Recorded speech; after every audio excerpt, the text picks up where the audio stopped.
গত 31শে আগস্ট মালয়েশিয়ার স্বাধীনতা দিবস গেছে। তো সরকারি পক্ষ থেকে প্রতিটি জায়গায় তাদের দেশে যে ন্যাশনাল ফ্ল্যাগ আছে সেই ন্যাশনাল ফ্ল্যাগ লাগানো হয়েছে। দেখেন, হ্যাঁ, এটা শুধু একটা দিবস এই কারণে না, হ্যাঁ, তারা চায় যে সবসময় তাদের দেশের ফ্ল্যাগগুলো মানে তাদের দেশের বিভিন্ন জায়গায় যেন ছড়িয়ে ছিটিয়ে থাকে। পর্যটক যখন আসবে এই দেশে তারা যেন তাদের দেশের ফ্ল্যাগটা দেখে চিনতে পারে তারা তাদের দেশকে কত বেশি ভালোবাসে, মানে এই ফ্ল্যাগের ভিতরে মাধ্যমে ফুটে ওঠে আর কি। তাই দেখবেন যে এই ফ্ল্যাগগুলো মালয়েশিয়ার সব জায়গায় সব সময়, হ্যাঁ, তারা কিন্তু লাগিয়ে রাখে তাদের দেশের ফ্ল্যাগ। তারা কিন্তু জামা কাপড়ও এভাবে কিনে না যেভাবে ফ্ল্যাগ কিনে বিভিন্ন দোকান থেকে, হ্যাঁ, শপিং মহল থেকে। আপনি যখন একটা শপিং মহলে ঢুকবেন না, প্রথমে দেখবেন যে তাদের দেশে ফ্ল্যাগ সামনে, তো অনেকেই ফ্ল্যাগ কিনে। অথচ আমাদের দেশে এক স্বাধীনতা দিবসে প্রত্যন্ত গ্রাম অঞ্চলে যেসব দোকানগুলো আছে, হ্যাঁ, ওইসব দোকানগুলো কি করে তারা কিন্তু ফ্ল্যাগ বাইর করে। 1 বছরের 1.5 বছরের জমানো ফ্ল্যাগ তখন তারা বাইর করে তারা একদিনের জন্য, সেটা কিন্তু ইস্ত্রিও করে না। ওই ফ্ল্যাগগুলো যে ইস্ত্রি করার প্রয়োজন, ইস্ত্রিও করে না।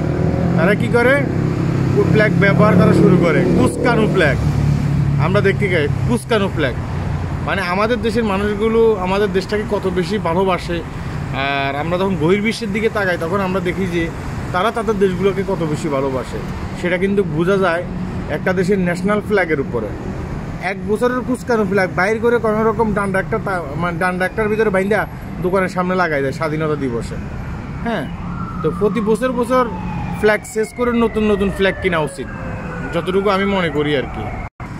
তাহলে বোঝা যাবে যে আমরা নিজের দেশকে কত বেশি ভালোবাসি। এই দেশে দেখেন বিভিন্ন মোড়ে এই যে ওভার ব্রিজ থেকে শুরু করে সব জায়গায় তাদের দেশের যে ন্যাশনাল যে ফ্ল্যাগটা আছে সেই ফ্ল্যাগটা কিন্তু তারা লাগিয়ে রেখেছে।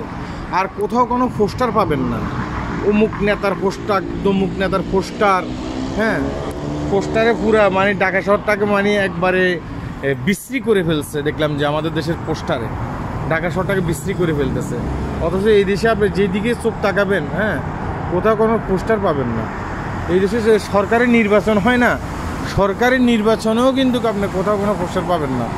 হয়তোবা এই ধরনের সাদা কিছু জিনিস থাকে, পোস্টার থাকে, সেই পোস্টারগুলো কিন্তু তারা লাগিয়ে দেয়, হ্যাঁ, ওইটা আর কি। মানে নেতাগিরি দেখাবে সেটা ঠিক আছে, কিন্তু দেশটাকে বিশ্রী করে না বা জনগণের জানমাল নষ্ট করে নেতাগিরি দেখানো সম্ভব না এসব দেশে, হ্যাঁ। এসব দেশে সব কিছুই না যেটা নিয়মের উপরে চলে এসব দেশে সব কিছুই। এসব দেশে আপনার পণ্ডিতি করার কোনো টাইম নেই, হ্যাঁ। আপনি দুর্নীতি করবেন, আপনাকে জেলে ঢুকাই দিব। সে হোক প্রধানমন্ত্রী, সে হোক বিরোধী দলীয় নেত্রী, সে হোক আপনার এই দেশের সাধারণ কোনো নাগরিক। পণ্ডিতি করবেন, জেলে ঢুকাই দিব, আদালত বুঝবো। আপনি প্রভাবশালী তাই আপনি মোটা অঙ্কের টাকা দিয়ে ছুটে চলে আসবেন, এটা কিন্তু হতে পারবে না। এসব দেশে মোটামুটি এগুলো হয় না।